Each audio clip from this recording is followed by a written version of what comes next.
This is the English service of Radio Algeria International. It's time for the news. In today's top stories, the organizers of the promotional event, which was organized here in Algiers ahead of the 4th edition of the Intra-African Trade Fair, has expressed their confidence in the success of this important event and highlighted its role in accelerating African economic integration. The Minister of State in charge of Foreign Affairs and National Community Abroad and African Affairs, Mr. Ahmed Attaf, has said that the accession of Algeria marks a milestone in the country's relations with ASEAN. The UN Human Rights Office has criticized the plan reported in the media to transfer around 2 million inhabitants of the Gaza Strip to supposedly safer locations outside the occupied Palestinian territories.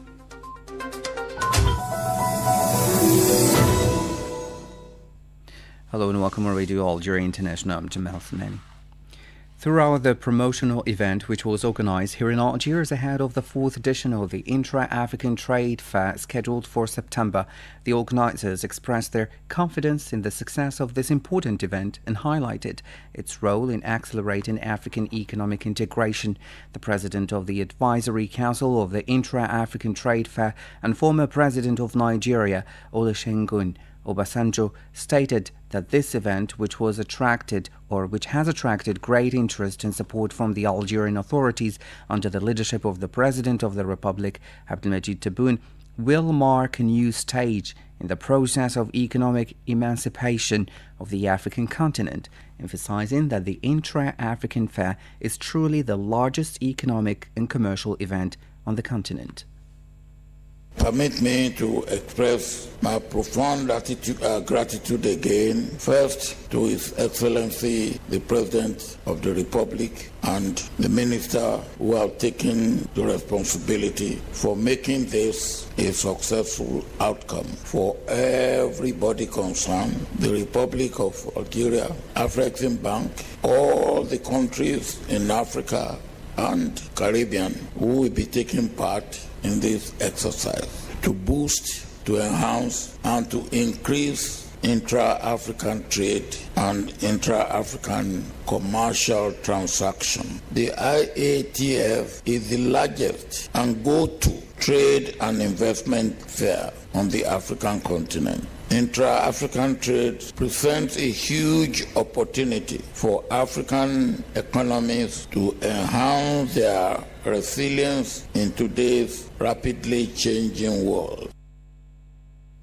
Obasanjo explained that African economic operators will have the opportunity to contribute to strengthening the continent's economic resilience in the context of the rapid changes taking place in today's world. We need to make sure, we in Africa need to make sure that we can rely more on ourselves. Through the IATF, Africa needs to join hands and build on the gains that have been achieved so far in promoting trade with itself under the Africa Continental Free Trade Agreement. The Africa Continental Free Trade Agreement provides an opportunity for the continent to achieve economic emancipation and self-reliance and build the Africa we want. And not only the Africa we want, but also the Africa we need. Mr. Obasanjo called on the business community here in Algeria to massively participate in the upcoming event. The agreement provides an opportunity for the continent to achieve economic emancipation. This will help to unlock the continent as a vast potential while accelerating industrialization, job creation, and wealth generation. As I conclude, I call upon the business community in Algeria to participate at the IATF 2025, which is Africa's trade engine, designed to connect our producers to market, unlock demands, and operationalize the promise of Africa Continental Free Trade Agreement. Organized by Afreximbank, the African Continental Free Trade Area Secretariat, and the African Union Commission, in collaboration with Algeria, the Intra-African Trade Fair provides a platform for companies, small and medium-sized enterprises, investors and policymakers to explore trade and investment opportunities and establish contacts with partners. In preparation for this continental event, the Algerian capital hosted a promotional event yesterday for this fourth edition, a meeting that crowns a series of promotional events organized in the main African markets, particularly in Nairobi, Kenya, Accra, Ghana, Johannesburg in South Africa, and Lagos in Nigeria. At the opening of the promotional event, Algerian Minister of Foreign Trade and Export Promotion Kamel Razik said that Algeria's organization of the fourth edition of the Intra-African Trade Fair was proof of its commitment to African economic integration. Let's listen to his statement.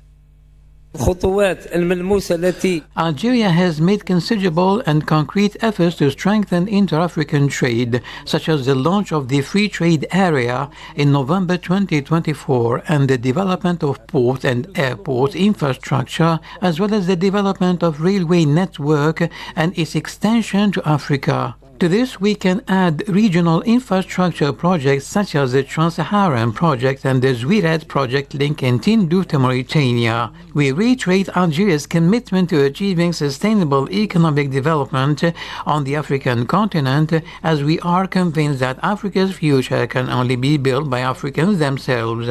We are working to ensure that Algeria contributes effectively to raising the level of trade between African countries. The Secretary of State to the Minister of Foreign Affairs in charge of African Affairs, Bakhta Salma Mansouri, stated that the Ministry of Foreign Affairs, the National Community Abroad in African Affairs, had mobilized all the necessary organizational and logistical resources to ensure the success of the Intra-African Trade Fair, which is a vital space for exchange between peoples. Organizing this event in Algeria is not merely an organizational responsibility, but rather a strategic choice that embodies Algeria's vision of a unified and economically and commercially integrated Africa. The Algerian government, through its various ministries, has expressed its firm determination to keep pace with all stages of preparation and organizations for this major continental event. Given the continental dimension of this event, Algeria, which considers this exhibition a vital space for exchange between peoples, is keen to ensure Africa's broad and comprehensive participation. For her part, the Executive Vice President of the African Import and Export Bank, Afreximbank, Kanayo Awani, praised the Algerian authorities' good preparation for the fair and recalled the importance of this economic and commercial event for improving the continent's economic resilience, developing value chains, and strengthening the competitiveness of African companies and economies. She added that Algeria's organization of the event confirms its commitment to working for the development of its trade and investment with Africa, which has significant capabilities and wealth. During the event, the 2025 significant space will be dedicated to innovation, scientific research and startups, she added, highlighting Algeria's economic capabilities at the continental level, particularly in terms of GDP, its wealth in the areas of infrastructure, logistics, energy, industry, and ICT, as well as its exceptional cultural heritage. The President of the Republic, Abdelmajid Tebboune, has appointed Ms. Leila Aslawi as President of the Constitutional Court in accordance with the provisions of Article 91, Paragraph 7, Article 92, Paragraph 01, and Articles 186 and 188 of the Constitution, according to a statement issued by the Presidency of the Republic.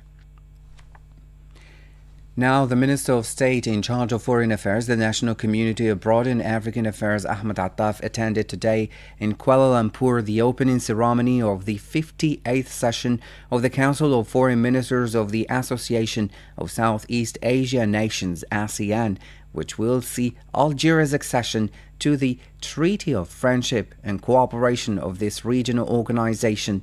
The opening ceremony was marked by the presence of Malaysian Prime Minister Anwar Ibrahim, whose country holds the rotating presidency of ASEAN for the year 2025. At the opening, Mr. Attaf said that the accession of Algeria marks a milestone in the country's relation with ASEAN.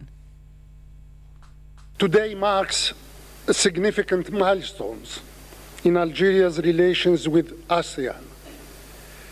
We are truly honored to join the community of nations that are party to the Treaty of Amity and Cooperation, a community that gathers all those who see ASEAN as an example to be referred to and inspired by it worldwide.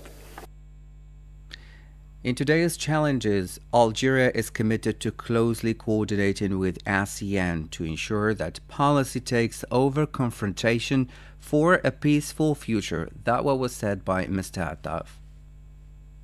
In the face of these developments that are reshaping the global landscape, Algeria is committed to working alongside ASEAN in advocating for the values of peace, mutual respect, and genuine cooperation. Algeria is also committed to joining hands with ASEAN in promoting respect for international law, including the principles of the Treaty of Amity and Cooperation. And Algeria is finally committed to closely coordinating with ASEAN toward ensuring that diplomacy takes precedence over confrontation, that law triumphs over force, and that multilateralism prevails over unilateralism. This is the only way forward to achieve a peaceful and prosperous future for all mankind.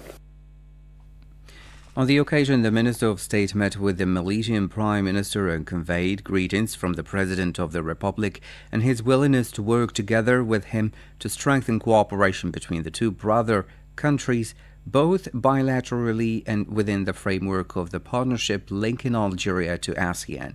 For his part, the Malaysian Prime Minister welcomed Algeria's accession to the Treaty of Amity and Cooperation in Southeast Asia at a time when his country holds the ASEAN chairmanship, and instructed Minister Ahmed Attaf to convey his greetings to the President of the Republic, reaffirming or affirming his commitment to work with him to develop partnership relations between Algeria and Malaysia. Now appointed by the President of the Republic, Abdelmajid Tebboune, Prime Minister Nadir Al-Arabawi has arrived in Osaka, Japan, to supervise the National Day organized as part of the Expo Osaka 2025 World Exhibition themed Designing the Society of the Future, Imagining Our Life Tomorrow. The Prime Minister is accompanied by the Minister of Culture and Arts, Zohair Bilalou, and the Minister of Tourism and Handicrafts, Huria Bidahi. Algeria's participation in this event, which is being coordinated with the Commissioner General for Algeria's participation in Expo Osaka 2025 and with the contribution of several ministerial departments and national companies, enhanced by artistic and cultural participation, aims to highlight Algeria's civilizational and cultural depth, its economic assets, and the investment opportunities it offers through the Anwar Al Jazair Pavilion.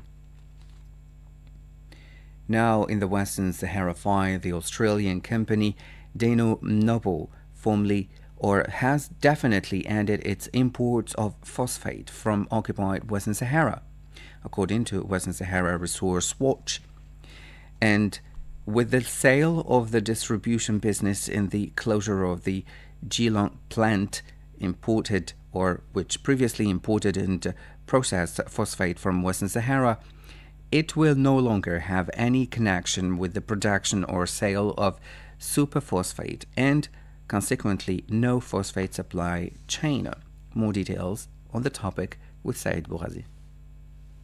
According to Dyno superphosphate production will cease in September 2025. This decision ends decades of illegal trade with an occupied territory without the consent of its people, in violation of the rulings of the Court of Justice of the European Union and international law. For decades, 3 Australian private companies were involved in importing phosphate from Western Sahara. In addition to Dyno, the other 2 were West Farmers, CSBP, and Impact Fertilizers. The first ceased importing phosphate from occupied Western Sahara in 2011 and the second in 2013. In a report published at the end of June, Western Sahara Resource Watch welcomed the reduction in 2024 in the list of customers purchasing phosphate from Western Sahara, illegally mined by the Moroccan occupier. Western Sahara Resource Watch had never seen so few customers in a calendar year as in 2024, only 4 importing companies, the document notes. In 2012, the first year of systematic and continuous monitoring of cargo shipments, Western Sahara Resource Watch identified 15 importers. Today, most importers have stopped purchasing due to the mobilization of the Polisario Front, the legitimate representative of the Sahrawi people, whose action before the European courts has led to conclusive results, including the cancellation of 2 trade agreements between the EU and Morocco due to the inclusion of Western Sahara, a territory that is separate and distinct from the kingdom under international law. The U.S. Senate ended the whirlwind of the Moroccan occupation state, which pumped huge funds into the tank of its lobbies in Washington and gave the green light to its internal, eastern and western mouthpieces to invest as much as possible in the draft resolution H.R. 4119. According to a survey, the vote won't exceed 2%, which leaves no room for Morocco to maneuver, manipulate, or even talk about the result. Now, the United Nations Office for the Coordination of Humanitarian Affairs, OCHA, has warned of a rapid deterioration in the humanitarian situation in the Gaza Strip, stressing that reports from the field indicate that tents, schools, homes, and medical facilities are being bombed, resulting in dozens of killing and wounding every day. The details in this report.